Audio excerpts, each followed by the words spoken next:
अस्सलाम वालेकुम।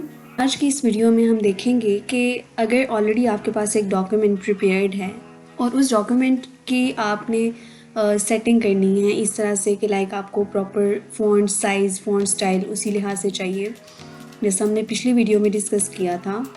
और दूसरा हम लोग यहाँ पर आज की वीडियो में पेज लेआउट के बारे में भी देखेंगे कि ऐसी कौन सी सेटिंग्स हैं जो कि हमें हर डॉक्यूमेंट को प्रिपेयर करते हुए माइंड में रखनी चाहिए। सबसे पहले तो जैसा कि मैंने लास्ट वीडियो में आपको कुछ कीज़ बताई थी, वो क्या थी कि अगर हम कंट्रोल ए को साइमल्टेनियसली प्रेस करेंगे तो हमारे पास पूरा का पूरा डॉक्यूमेंट सेलेक्ट हो जाएगा। As you can see here, यहाँ पर फुल डॉक्यूमेंट सेलेक्ट हुआ है। अब यहाँ पर मुझे कॉमिक सेंस के बजाय टाइम्स न्यू रोमन में इसको कन्वर्ट करना था क्योंकि मुझे इसका ये वाला फॉन्ट स्टाइल चाहिए। अब क्योंकि मैं देख रही हूँ कि यहाँ पर इसकी सेटिंग उस तरह से नहीं है जैसे कि मुझे चाहिए थी। अब देखिए कि मैंने जैसे ही इसकी फॉन्ट स्टाइल चेंज किया है, इसकी सेटिंग सारी की सारी डिस्टर्ब हो गई है। तो फॉन्ट स्टाइल चेंज करने के साथ साथ सबसे पहले तो मैं पेज लेआउट में जाऊँगी। यहाँ पर है मार्जिन। मार्जिन जहाँ पर नॉर्मल नहीं होना चाहिए, नैरो होना चाहिए। अब जहाँ पर आप देखें कि एकदम से इसकी सेटिंग डिफरेंट हो गई है और इसका साइज़ होना चाहिए A4। अब यहाँ पर ये एग्जैक्ट जैसा कि हम लोगों को प्रिंट आउट में लेआउट चाहिए होता है, बिल्कुल वैसा ही ये लेआउट आ गया। अब क्योंकि देखिए यहाँ पर स्पेसिंग कम है, अब अगर मैं यहाँ पर बार बटन को प्रेस करूँगी it will take a lot of time. मुझे बार बार बटन को प्रेस करना पड़ेगा। इसके लिए एक शॉर्टकट बताती हूँ। आपके कीबोर्ड पर एक बटन होता है टैब के नाम से। जब आप इसको एक बार प्रेस करेंगे तो यहाँ पर ये देखिए इसकी इतनी स्पेसिंग आ गई है। सिमिलरली यहाँ पर एक बार फिर से मैंने टैब बटन प्रेस किया और इसकी स्पेसिंग आ गई है।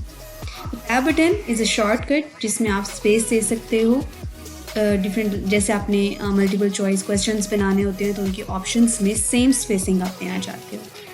अब यहाँ पर मैं टॉपिक को थोड़ा बड़ा करना चाहती हूँ तो मैंने इसको सेलेक्ट कर लिया। अब मैं इसका साइज़ यहाँ से इंक्रीज़ कर दूँगी और इस टॉपिक को मैं अंडरलाइन भी करना चाहती हूँ तो मैंने यहाँ पर इसको अंडरलाइन भी कर दिया। अब यहाँ तक देखिएगा कि स्टार्ट से मेरी सेटिंग बिल्कुल ठीक हो गई है। अब मैं यहाँ पर देखती हूँ तो आप देखें कि पेज लेआउट को सिर्फ सेट करने की वजह से मेरे ये जो इसकी हेडिंग थी इस क्वेश्चन की वो बिल्कुल इसकी पिक्चर्स के साथ आ गई है। लेकिन जहाँ पर आप देख सकते हैं कि ये कुछ लाइंस को मुझे मज़ीद एक्सटेंड करना पड़ेगा, तो कुछ लोग होते हैं जो कि ये जो बटन है डैशेस इसको इस्तेमाल करते हैं लाइंस लगाने के लिए। It's not a good idea.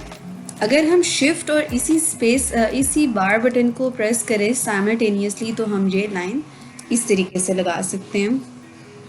बिल्कुल इसी तरह से यहाँ पर भी इस लाइन को कंप्लीट करना है। Afterwards this line is also remaining so we will complete this as well.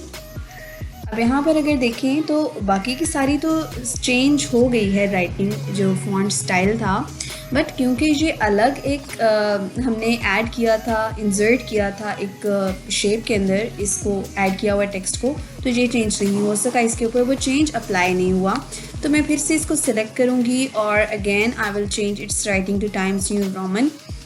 अब यहाँ पर मुझे इसको करना है कि थोड़ा सा ये शॉर्ट हो जाए क्योंकि ये इस टेबल के ऊपर कंप्लीट आ रहा है। मैं इसको यहाँ से ड्रैग करके थोड़ा ऊपर ले जाऊँगी and then I will like drag it a bit to upward position so that's why it just fits in.